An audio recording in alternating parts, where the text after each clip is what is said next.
Hello guys, ഊണിൻ്റെ കൂടെ ടേസ്റ്റിയും സിമ്പിളും ആയിട്ടൊരു വിഭവമാണ് നമ്മൾ ഇന്ന് തയ്യാറാക്കാൻ പോകുന്നത്.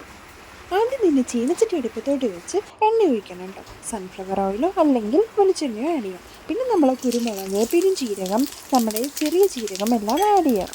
പിന്നെ നമുക്ക് ഒരു 5-6 വെളുത്തുള്ളി നമുക്കതിലോട്ട് ആഡ് ചെയ്യാം. ആവശ്യത്തിന് നമുക്ക് കപ്പൽ മുളക് അല്ലെങ്കിൽ വറ്റൽ മുളകും പിന്നെ കറിവേപ്പിലയും കൂടെ അതിലോട്ട് ആഡ് ചെയ്ത് കൊടുക്കാം. ആ എണ്ണയൊന്ന് നന്നായി മൂത്ത് അതെല്ലാം ഒന്ന് ഫ്രൈ ആയി വരുമ്പോഴത്തേനും നമ്മളിവിടെ അരിഞ്ഞു വെച്ചിരിക്കുന്ന ഒരു സവോളയാണ് നമ്മളിതിലോട്ട് ആഡ് ചെയ്യുന്നത് കേട്ടോ. ഏകദേശം ഒരു വലിയ സവോളയാണ് ആഡ് ചെയ്തത്. അത് നമ്മൾ ആഡ് ചെയ്തിട്ട് നമുക്ക് ആ എരിവിനനുസരിച്ച് നമുക്ക് പച്ചമുളകും കൂടെ ആഡ് ചെയ്ത് കൊടുക്കാം. ഞാനിവിടെ ഒരു 3 പച്ചമുളക് ആഡ് ചെയ്തിട്ടുണ്ട്. എന്നിട്ട് നമുക്കിതെല്ലാം കൂടെ നമുക്ക് മിക്സ് ചെയ്ത് കൊടുക്കാം. നന്നായി ഒന്ന് വഴറ്റി ഒരു ബ്രൗൺ ഷെയ്ഡ് ആവുന്നത് വരെ നമുക്കൊന്ന് വഴറ്റിയെടുക്കാം.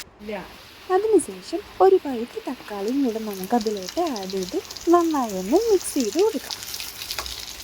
നന്നായി മിക്സ് ചെയ്ത് കൊടുത്ത ശേഷം നമുക്ക് ആവശ്യത്തിന് ഉപ്പ്, മഞ്ഞൾപ്പൊടി, മുളക് പൊടിയും കൂടെ നമുക്ക് ആഡ് ചെയ്യാം. ഞാനിവിടെ 1 സ്പൂണ് ഉപ്പും 1 സ്പൂണ് മഞ്ഞൾപ്പൊടിയുമാണ് ആഡ് ചെയ്തിട്ടുള്ളത്. പിന്നെ എരിവിനനുസരിച്ച് മാത്രം നമുക്ക് മുളക് പൊടി ആഡ് ചെയ്യാം കേട്ടോ. ഞാൻ 1 സ്പൂണ് മുളക് പൊടിയും കൂടെ ആഡ് ചെയ്തിട്ടുണ്ട്. എന്നിട്ട് നമുക്കെല്ലാം കൂടെ ഒന്ന് മിക്സ് ചെയ്ത് നല്ലൊരു ബ്രൗൺ ഷെയ്ഡ് ആവുന്നത് വരെ നമുക്ക് നന്നായി ഇളക്കി കൊടുക്കാം. ശേഷം നമ്മൾ ചിരകി വെച്ചിരിക്കുന്ന ഒരു അരമുടി തേങ്ങയും കൂടെ നമുക്ക് ഇതിലോട്ട് ആഡ് ചെയ്ത് കൊടുക്കാം. പിന്നെയും നമ്മളിതിനെ നന്നായി വഴറ്റി എടുക്കണം. നന്നായി വഴറ്റിയെടുത്ത ശേഷം നമുക്കിതങ്ങോട്ട് മാറ്റി വയ്ക്കാം കേട്ടോ. തേങ്ങ ഒരു ബ്രൗൺ ഷെയ്ഡ് ആവുന്നത് വരെ നമുക്കൊന്ന് വഴറ്റിയെടുക്കാം. ശേഷം മാറ്റി വെച്ചിട്ട് അതേ ചീനിച്ചട്ടിയിൽ തന്നെ നമുക്ക് കുറച്ച് എണ്ണ ആഡ് ചെയ്തിട്ട് നമുക്ക് ആവശ്യത്തിനുള്ള വഴുതനങ്ങയും കൂടെ അതിലോട്ട് ആഡ് ചെയ്ത് കൊടുക്കാം. നടുവായിട്ടൊന്ന് കയറിയിട്ട് നമുക്ക് ആഡ് ചെയ്ത് കൊടുക്കാം.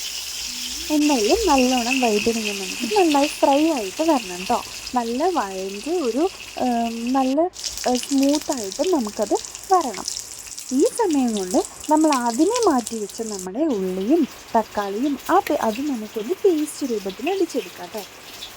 കുറച്ച് ആവശ്യത്തിന് മാത്രം വെള്ളം ആഡ് ചെയ്തിട്ട് വേണം നമ്മളതൊന്ന് പേസ്റ്റ് രൂപത്തിൽ അടിച്ചെടുക്കാം. അപ്പോഴത്തേനും നമ്മുടെ ബ്രിഞ്ചാൾ ഇവിടെ ഫ്രൈ ആയി വന്ന് ശേഷം നമുക്ക് ഈ മിക്സ് അതിലോട്ട് ആഡ് ചെയ്തിട്ട് നന്നായി ഒന്ന് ഇളക്കി കൊടുക്കാം. പിന്നെ ആവശ്യത്തിന് കുറച്ച് നമ്മൾ ഉപ്പും പുളിയും എരിവെല്ലാം നമ്മളൊന്ന് ടെസ്റ്റ് ചെയ്യണം കേട്ടോ. അതിലോട്ട് നമ്മളൊരു കുറച്ച് പുളിയും കൂടെ ആഡ് ചെയ്തിട്ട് നമുക്ക് കുറച്ച് വെള്ളം ആഡ് ചെയ്ത് കൊടുക്കാം. ഒരു 10-15 മിനിറ്റ് നമുക്കൊന്ന് അടച്ചു വെച്ച് വേവിക്കാം കേട്ടോ. നന്നായി ഒന്ന് തിളച്ച് വരുമ്പോഴത്തേനും നമുക്ക് ഓഫ് ചെയ്തിട്ട് നമ്മുടെ ഡിഷ് നമുക്ക് സെർവ് ചെയ്യാം കേട്ടോ. ഇതിൻ്റെ പേരാണ് എണ്ണ കത്തിരിക്ക. എല്ലാവർക്കും ഇഷ്ടപ്പെടും കേട്ടോ. ഇത് നമുക്ക് വെരി ഈസി ആയിട്ടും സിമ്പിളായിട്ടും ചെയ്യാൻ പറ്റുന്ന ഒരു ഡിഷാണ് കേട്ടോ. എല്ലാവരും മസ്റ്റ് ട്രൈ ചെയ്ത് നോക്കാം. മറ്റൊരു വീഡിയോ ആയിട്ട് വീണ്ടും കാണാം. അതുവരെ എൻ്റെ ചാനലൊന്ന് ലൈക്ക് ചെയ്യൂ, ഷെയർ ചെയ്യൂ, സബ്സ്ക്രൈബ് ചെയ്യൂ. Tata, bye bye.